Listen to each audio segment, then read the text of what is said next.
So I'm Finn, living in Norway, and I know too much. So there's nothing I can do except to open my mouth. So long as I can. Do you know below what hat these criminals with the dirty programs are operating? Is it the PST, the police secret service, or do you know something? All of them. All of them. But they have these rules groups also, you know, like neighboring groups. There was an intelligence officer, Julia McKinney, an American. She's still alive, but she revealed on the internet how they operate. And she's first you find out that your post starts disappearing. That has been going on for over 10 years with me. It disappears, or when I send something, they don't get it. Then your email doesn't work, then your fax doesn't work, your telephone doesn't work, you don't get your messages. That's the first sign something is happening. Then your good neighbors who were nice and good to you all of a sudden turn sour and start being nasty to you for no reason at all. So there are steps, and I looked at the steps, you know, and then what happens, and I thought, oh, I'm in paragraph 4. Paragraph 5 is death. Okay, there's no death. But so it is the society. They lie and they recruit people who are poor, mental patients who are outpatients. I know some even here. And the people who need the money, or people who have nothing to do. Think of an old lady who has nothing to do, no relatives, nothing, sitting alone in her house. All of a sudden they say, hey, here's a device, wall-through-wall radar. We want you to watch this. It's like a television screen. What your neighbor is doing, you can see through the walls. You can see when she is in bed with somebody. You can see when she is in the toilet. It's a device that exists. Military device. Well, that saves the woman's life. Now I can live. I can see what is happening in the neighboring house. Think. So there are many reasons why people, you know, go into the system. But once you're in, you can never get out. Like somebody said that that he had seen a CIA agent only in a coffin who got out. People have different motivations. Somebody hates a neighbor, somebody hates a family member. That's very easy trade, you know, okay, do this, and you get paid, well paid. Too bad. It's up to your morals, what you do. If there have been politicians in countries like Norway or other countries which have learned about what is going on and try to oppose it, have they succeeded in any way to change the direction of event for the better, or has something happened? Do you know any cases where something has been happening to some, not by names, not by names, but I think if politicians really get involved, they get into trouble. In the States, U.S. Senate, I think, several years ago found out. I mean, it was presented officially, the system, and they forbid it. They didn't want anything to be done because they realized that they could be affected. And of course today, all the politicians, the highest ones, must be the targets because they want them into control. I mean, a prime minister, you know, a handshake, whatever, and a defense minister. And I know a very high officer in Finland said that he was offered a microchip so that if you are kidnapped, so we can find you. And he said no. And I was so stupid that I didn't ask who offered you. You know, I was just so flabbergasted that a high Finnish official, you know, officer gets, you know, this. And then he said no, and I thought, they must have done it already, but you don't know.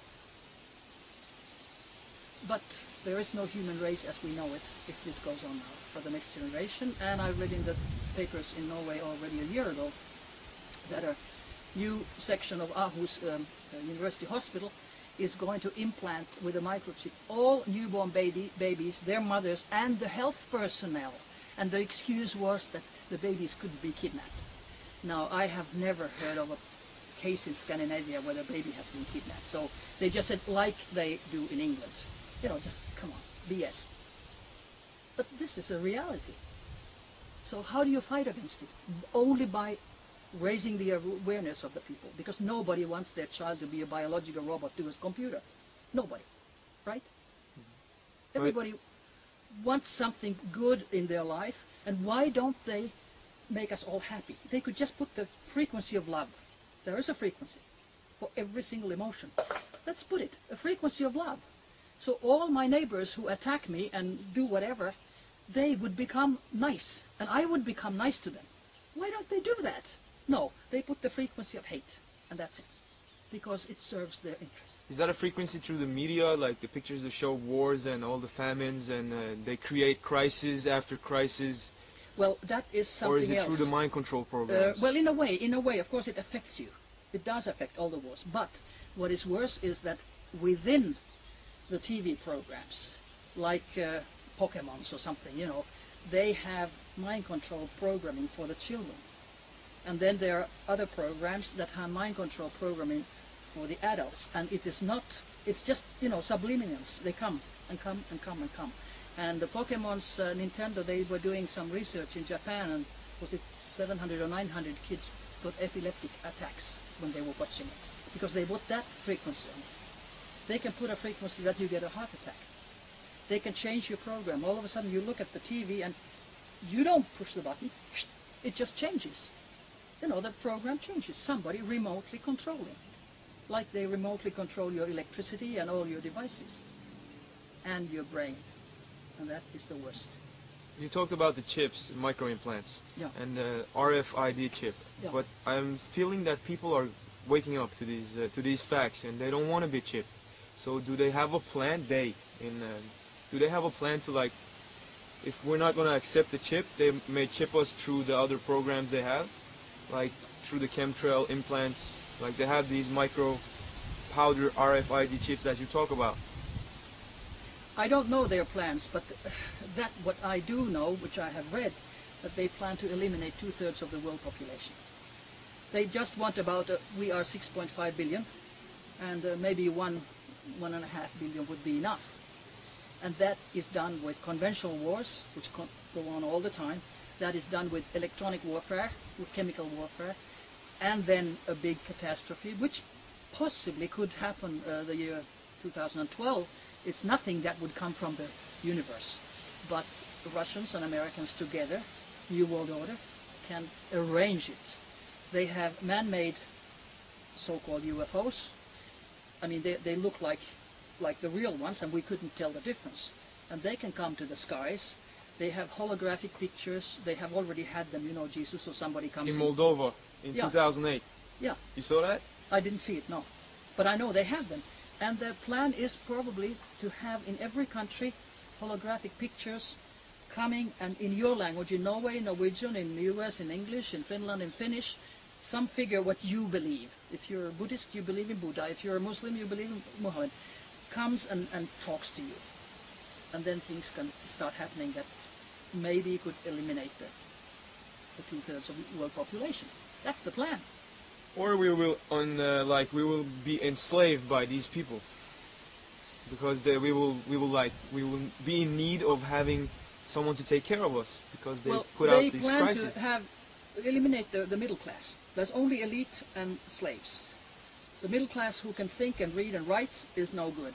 So the elite wants just the elite and slaves. You know, and they don't accept that anybody says that there is no death, because that changes their position. If there's no death, which I absolutely know because I've been out of my body many times, that changes. You have a responsibility, not only for this life, but for the next and the next and a million years ahead. And what you have done, you can't escape. These guys escape now, but when they're dead, getting out of their body, then what did you do? And there's nobody telling you what did you do.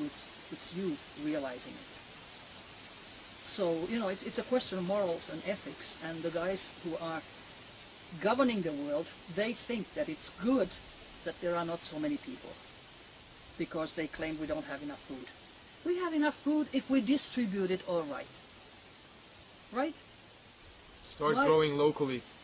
Yeah, for instance. Keep it on a local level. For instance. But, well, I don't know what to do except trying to wake people up.